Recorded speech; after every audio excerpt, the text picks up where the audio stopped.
对，但这个位置3线它不好走啊，真它不好走不了转出去啊，没有道具这个地方倒地了。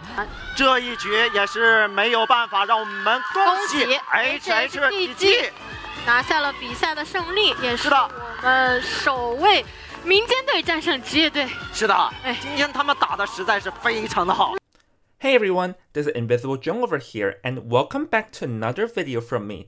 In this video, I'm going to be talking about this match between HHDG and FPX.ZQ. As we all know, the COA qualifiers has recently begun, and the first week of the China qualifiers is also ongoing. And this match between HHDG and FPX.ZQ has been a massive news in China.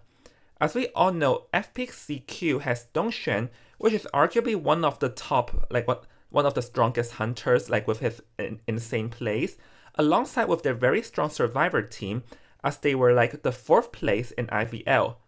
But this professional IVL team has lost to an amateur team, HHDG, earlier today, and this has been a huge news because this has never happened in Chinese history before.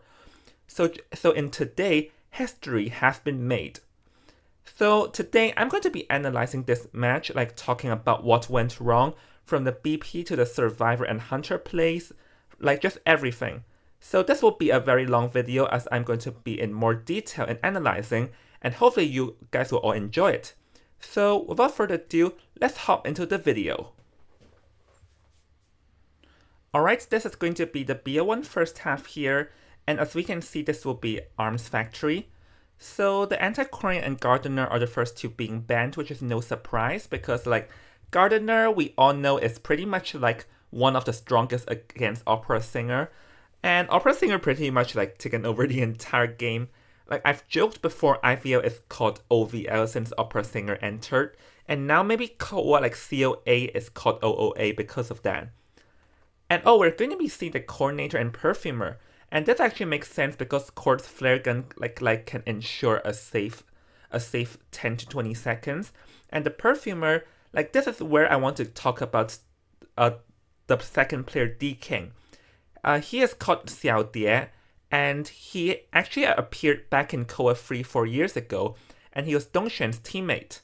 And we're going to be seeing the Magician, the Mage, which is also one of a very strong character against the Opera. If Joggy, you're watching this video, I think you'll explode live on stream.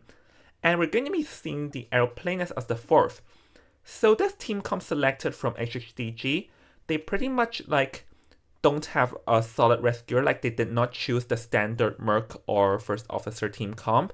So in terms of that, they're going to be having a faster decoding speed, but the Aeroplanist is less stable comparing to those two rescuers. So I think here HHDG chosen this team comp because they are pretty confident in their kiting and they want to ensure their decoding speed. So no surprise from Dongshan, he's going to be selecting the Opera Singer. And this is going to be pretty much the first BO1. But I really want to talk about this Perfumer because D King back then is known for his very strong perfumes. He has been the shining star of AT survivors back in COA 3-4 years ago. So now, seeing him back after 4 years is definitely a huge treat for the survivors. Or for the audience rather. Anyways, we're gonna hop into the video straight away.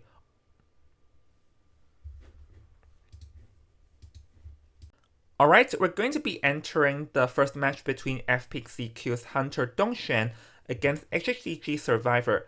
And one thing to know with HHDG is that they also have the Magician Xinghe, which is a formerly MRC Survivor player, and he's known to be a very good forward. So Dongshan is going to force out a jetpack and see if anyone's at the no-man areas. No one's there, he's going to go back to chase the Aeroplanist. So yes, the Aeroplanist can be chased by the Opera Singer due to her high mobility, but when you see the survivors actually do have 2 tide turners brought by the Aeroplanist and the Magician. And this is a common practice against the Opera Singer, is to have multiple survivors bring tide turner, and with that led to purposely drag time because the Opera Singer is just way too strong. And here we can see that Dongshan is mind gaming around and is able to get that down. They actually could have gotten the down around 10 seconds earlier, because if we look back here is that while chasing the Aeroplanist, Dongshan failed a dash which entered caused the dash to enter cooldown. Had that not happened, the airplanist definitely would have been down around at least 10 seconds earlier. So that's a minor blunder on Dongshan's part. But right now, the airplanist is down, and we can see that it's not 1 minute into the game, and there's only around 3 half ciphers. So this is actually still like a very adventurous game for the opera singer, because like she has very high mobility, and normally she definitely can get a 4K from this situation. So now, yeah, Dongshan's just going to be patrolling around, and the magician, who's the second person of Tide Turner, is going to come to rescue. Dongshan's going to find it and like just trying to find the rescuer, and is able to caught sight here. So yeah, so far so good for Dongshan. This is like leaning towards a 3-4 game early, and he's going to be chasing after seeing her. And if the magician gets hit, he'll be a disaster. But the magician used a very good wand to evade hit. And with the first 2 ciphers being done and the coordinator like rushing in, this is going to force Dongshan to go back, and this gave room for the magician to come close to rescue. So this is like a pretty decent discipline from HHDG's side to ensure that the magician can come in to rescue and get the Tide Turner in play. So the rescue is gonna get pulled off, but we can see that this like not 3 ciphers has still been done. So this is still a very, very good game for Dongshan at this point of time.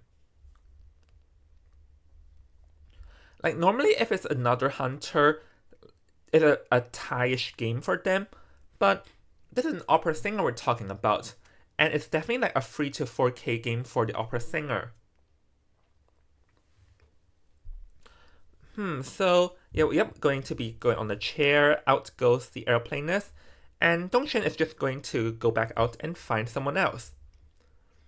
And here, like we can see, just like Dongshan's, or rather the opera singer's high mobility, though we can see that this game Dongshan did have like a few minor times when he got stuck, but he's going to be chasing the perfumer D-King, which I talked about, is very famous back in COA 3.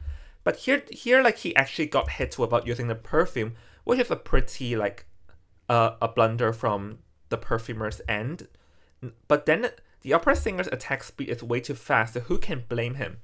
But the fact that the perfumer got in half health now is very good for Dongshan, because now like Dongshan can down her very fast in half health. And the perfumer is gonna use a perfume here and gonna win the mind game, forcing Dongshan like delay some time, and you're just going to be keep on mind gaming over and over. And yep, we can see that D-King here had a few like mind game wins, able to drag for around 10 to 15 more seconds of time, which is still like a decent time, but still the ciphers are not exactly enough yet. Like this is or rather this is an opera singer we're talking about, so yeah. And actually we can see that the coordinator is coming, but the coordinator is actually going to be hiding very, very far away, and Dongshan, failing to have tinnitus, is going to be TP back. And this is actually a pretty good discipline, like hiding through here Dongshan cannot find. So they baited Dongshan into thinking that the rescue came from another way to going back, like TPing back. So this actually gave some room for them. And now Dongshan is gonna go out trying to stop the cipher, but it's a little bit too late, because the magician is going to be start popping the 4th cipher, and the last cipher is the one near perfumer gone down at the sandbags. Yes, but actually so far there's nothing wrong with going out here like going to expand items or trying to like get the magician down, because it will take some time for the coordinator to reach the perfumer, and also he has the trump card to TP back. And yeah, the magician's gonna kite here, like going to like drag for time, and now they're going to be starting a new cipher, which is the one that's right near it. Oh, and down goes. Oh, never mind. I remembered it wrong. Yeah, but actually Singha also did a very decent kite here in dragging for time. Like he kited around 20-ish seconds around these window areas, and this is also like a pretty nice time. Like maybe not enough for 3-4K or 3-4K, but definitely decent enough to drag around half of a cipher time. But at this point of time, this is still a 4K game for Dongshan, because the Perfumer is still in half health because they couldn't find time to heal, and Dongshan can still TP, and the Perfumer is 1 chair from out. So this is exactly going to be what happens. Chair, and then going to like check the ciphers, have an idea, and TP. So remember, this Perfumer is 1 chair from dead. So this is a very, very adventurous game for Dongshan, because as soon as the Perfumer gets eliminated, this is going to be a 4K game. But let's see what ended up happening. Yep, keep on happening. And oh, this missed hit here is actually very fatal, because the Perfumer could have gone down here, and he ended up... Oh, hold on. The Perfumer could have gone down there, but he ended up like... Oops. And he ended up missing like overdash and oversteps, and the Perfumer slided past. And that's a very, very good play from the Perfumer here, able to stay alive, because now we can see the last cipher is being done, and another very good play from the Perfumer by slamming that pallet. So yeah, D-King is doing a very good job here in kiting, and all Dongshan has to do is to get this Perfumer down to get a 3 to 4K, but at this point he can't, because like he TP's back, but the Perfumer again going to vault back and sting alive. So now the ciphers are enough. So yeah, this is sort of a very unfortunate blunder from Dongshan's end. And here actually Dongshan like failing the hit is because he wants to like bait the survivors into popping the ciphers, because some of the like survivors who want to like pop as soon like ASAP, they would like prepare to pop the cipher the moment the hunter is about to hit. So Dongshan wants to bait them into opening, but the survivors there did not fall for it. So yep, trying to get the hit here, failed to bait. Now endgame is going to come into play, and Dongshan will be heading over the gate. And here, yes, he still does have a chance to get a 3 to 4K if he can down whoever is at the gate fast, which is going to be the Cord, which is like a perfect choice because the Cord has a flare gun, which Dongshan did dodge, is unfortunate. But then again, Dongshan again like made a blunder here, because we can see that his dash entered cooldown, which I believe he tried to dash but ended up hitting the tree. So Dongshan actually like already had at least 4 blunders throughout the game. So this like caused him to like need some more time to down the Cord here. And at this point of time, it's just too little too late. Like yes, the Cord will go down here, but the gate is already done at the other end. And TPing back is, nah, they're out. So this will be a tie. So actually looking back, early game, the chase is actually like still very good. Like Dongshan made around, I forgot 3 or 4 blunders throughout this game in terms of the Opera's dash, which like each one of them is not that fatal, but combined together are fatal. Like let's look at the blunders that he made. The first one is the one where he tried. The first one was when he chased the airplaners. Here he made a blunder, and then the next one I can recall is and then the next one I can recall is like also another blunder here in missing the hit on the Perfumer, and then getting pallet slammed. Like Dongshan got a bit too impatient after he missed that. And finally another blunder made by endgame chasing the coordinator. Like throughout the game, like even though HHDG like did some pretty decent setups, but it was still 4King game from them because of the first down. But then Dongshan just made a few minor few blunders, which adding together turned a 4King game into a tie. So yep, this is going to be the game 1, which we talked about the misplays Dongshan made throughout the game, and HHDG did a very good job in capitalizing Dongshan's misplay, and especially this Perfumer D-King here, who made some awesome moves in surviving until the ciphers are enough. So yep, this is going to be game number 1, and I'll see you all at game number 2. See you in a bit, guys. Alright, we're back with the BO2.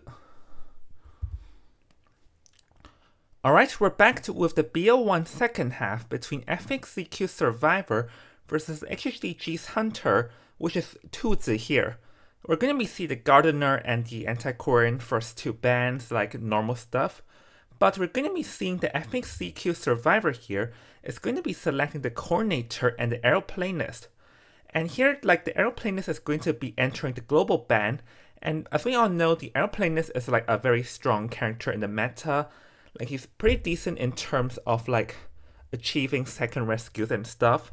So the Aeroplanist entering permaban is going to be a bit of a like disadvantage for FPX.ZQ. Alright, we're going to be entering the BO1 second half between FPX.ZQ Survivor versus HHDG's Hunter Tuzi.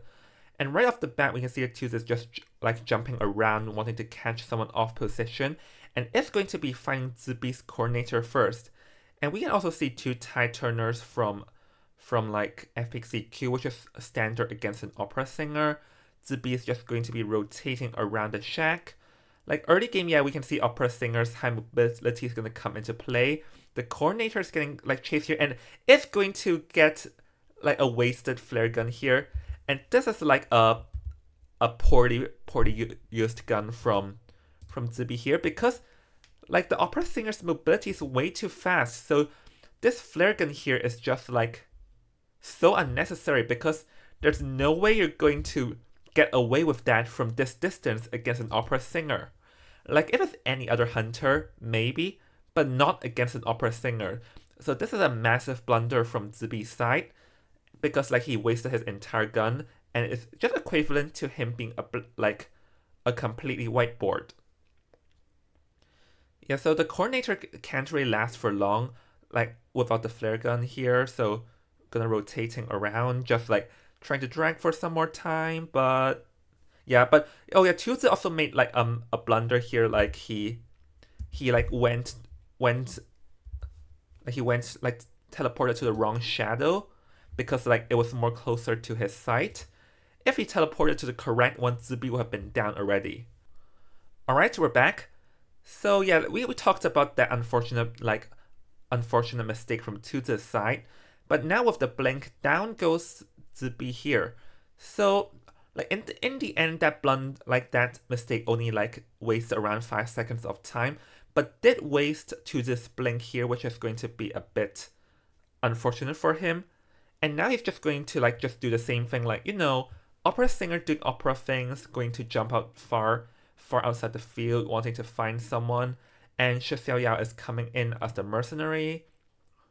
But so far we can see that the cipher progress wise is 2.5, which is arguably even better, because like Zibi like also went down pretty fast, and because the thing is that this decoding speed, like this team comp's decoding speed is way slower. And so now they're going to be paying for it, because the cipher progress is far behind. And yep, Tuzi want to like, you know, try and get a double down, but Shi Xiaoyao is going to instantly use an elbow pad. And another misplay from Tuzi here, as he like went TP back to the wrong shadow, and that TP didn't exactly do anything. And honestly, I feel like Tuzi here shouldn't have like tried to get a double down here, because like the mercenary is too hard to get double down off. And here, like another blunder from Zibi, like I don't know why he thought hiding there would have worked, because like if we look at here, literally Zibi's location has already been revealed to the hunter. Like here like the hunter already saw Zibi, so I don't know why he thought he would have worked, but I guess like Zibi did not look back and thought that would have worked. But honestly, there's just no hunter would fall for a trick like this. So yep, like because like earlier, like Tuzi wasted like quite some time trying to score a double down from Shi Xiaoyao, which he didn't achieve. And honestly, Zibi could have like utilized that to transition further, but he tried to hide, which didn't exactly work in his favor. So actually so far cipher-wise we can see it's a bit scattered across the field. And this is also like a 3 to 4K from a 3 to 4K game for the hunter here because like we know it's opera, like any hunter is a tie. But Regency is gonna come into save here, and there goes like tie turner gonna come into play, and down goes the coordinator, not gonna achieve trying to score a double down. So actually the cipher progress right now, we're missing one cipher near the back, wait, was that? Yeah, the back gate, and one cipher that is scattered across the field. So actually the cipher progress is looking better, because like the difference is that in this game, FPX.ZQ rescued twice and used 2 tide turners to drag for time, in comparison to only one earlier. So actually, despite being a slower decoding team comp, FPX.ZQ able to pulling off 2 rescues did allow them to get like more cipher progress. But now we can see that the mercenary got chased off the cipher, forcing them to like scatter. So this actually is still a 3 to 4K game for Tuzi here. And yep, going to try and get a score hit, and there it goes. So actually looking back earlier when Tuzi wanted to achieve a double down, he forced Shizuya into using his last elbow pad, and this actually worked in his favor now. Like he wasted around 10 seconds of time, but allows him to down the mercenary instantly here. So actually now things are still, hold on. Actually now things are looking decent for the survivors because the last cipher is being worked. But Tuzi does have like the trump card, so he's gonna TP now, which there's no problem here, because if it doesn't work, he can just like warp back. Though like this was actually a bit of a risky play here from Tuzi, because if he fails to down Regency here, then actually moving in endgame he doesn't have ability, and Shizuya will get rescued. But the fact that he managed to score the down he wants here like made that a good move. So it's a riskier play, but he did get the reward. And gonna get the mercenary down here and chase after the magician. Nothing wrong with that, because you cannot let the magician get away scot-free now. Because like here's the thing, like Regency is gonna self-heal and go back. So here he's gonna try to get the magician down, because the mercenary would take some time. But over here, this is like another I think a misplay from, or rather like can be a misplay from Tuzi here. Like, because the thing is that the last cipher is literally at 80%, and going out makes no sense. But the reason Tuzi did that is like he had a strategy in mind. Because like the last cipher here is 80%. In hindsight, rushing out to chase the aeroplanist makes no sense. But his goal here is to bait the magician into going to decode the last cipher, and the moment he touches, he teleports back. So honestly, I feel like this is like this like actually seems to be a misplay from the opera, but it was a misplay from the magician, because against an opera singer, you cannot rush a cipher if you see a shadow nearby, or else they'll teleport back straight away. The magician should have waited for the shadows nearby to expire before touching the cipher. So Tuzi's play here to go out and bait worked in his favor completely, as now he can hit the magician into half health, and this forces Regency to like get close and decode the cipher with no self-heal. And yep, able to score down there, though the mercenary is about to self-heal back up. So at this point, Tuzi is actually in a very good position, as the two ciphers are like both pretty close nearby. All he has to do is to like just see whoever's decode and rush them. So he sees Regency there, is gonna rush towards Regency to like try to get him down, because he has no more self-heal. But he's going to be teleporting back, and this is another misplay from Tuzi's side here. Because here's the thing. Here he should have looked back to see if like the mercenary is decoding. If the mercenary is decoding, then cool, you can just chase after the aeroplanist. If he's not decoding, then you can give pressure, go back, and then try and like get a farm or whatever, because the mercenary or not farm. or rather like a farm on the mercenary, because the mercenary and the aeroplanist both have no self-heal, but teleporting back like isn't necessarily the best move here, because now it gives an opening for the aeroplanist to go and rescue the magician because there's no more teleport. So that is actually also like a blunder from Tuze's side, because if he didn't teleport back or like paid attention, he had a large chance of 3 to 4k. Moving to endgame, he can still win here because Opera Singer's like endgame is also pretty strong. Is able to score down on Regency, as we all know he has no self-heal, and the mercenary also has no self-heal, so the mercenary has to like hide and not get closer to the gate. But I have to applaud like Tuze's good game sense here, managing to accurately locate where the mercenary went, and is able to like play around here and score down. So at this point, like we can see that Tuze is going to be like ballooning and cheering the mercenary, which is unfortunately a wasted opportunity, because both the aeroplanist and the mercenary had no self-heal. Had he teleported to the front gate, like over here, because like they both did not have self-heal.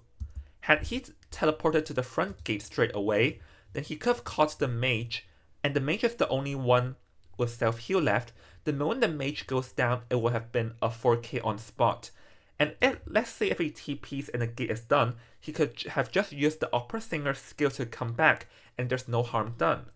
So honestly, like this, like Tuze wanted to play it safe, but there's actually no risk in teleporting to the gate. So this is also a bit of a blunder for Tuze's end, which unfortunately did ruin his potential chance for 4k there. So yeah, Regency is just going to be like hanging around the dungeon wanting to see if he can get an escape, but Opera Singer players will not let that through, or Hunter players in this caliber will not let that through.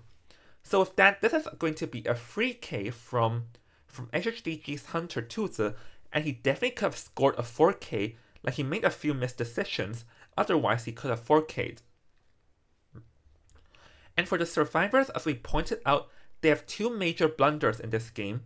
The first one is the coordinator's flare gun, because against an opera singer, you really have to find a good opportunity to use your gun, and such opportunity is definitely hold on a second.